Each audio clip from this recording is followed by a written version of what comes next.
সমিতির কাজে ব্যাংকে গিয়ে নিখোঁজ গৃহবধূ ধলাইয়ে।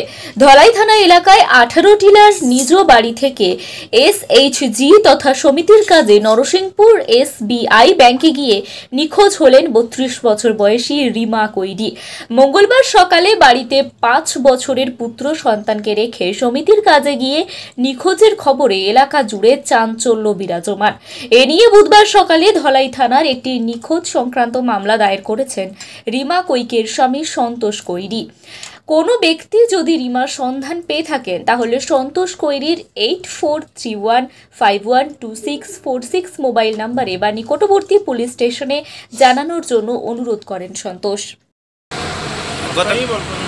গতকালকে রিমা কৈরি 11টার সময় ব্যাংকে গেছে, SBI ব্যাংকে যাওয়ার সময় আর আমি কইছি যে যাওয়ার সময় 12টার সময় যাওয়ার সময় আমার লোকের আওয়া লাগে। অন্য দিয়া এরপর আমি ফোন করলাম তার মোবাইলে ফোন করার পরে তার মোবাইলটা সুইচ অফ, কিছু যোগাযোগ হইল না। আমি ব্যাংকে ইয়া দেখছি রিমানো নাই করতে আমি তুরন্ত আবার ফোন করলাম। ফোন করার পরে রিমা মোবাইল সুইচ অফ করার পরে আমি বাড়িতে এলাম, বাচ্চা নিয়ে স্কুল থেকে বাড়িতে এলাম। আওয়ার পরে আবার ফোন করলাম, তো ফোন করার পরে এটা রিমার মোবাইল সুইচ অফ করে। তো আপনারা কি এটা থানাতে এন্ট্রি দিয়েছেন? আজকে আমরা থানাতে এন্ট্রি দিয়েছি।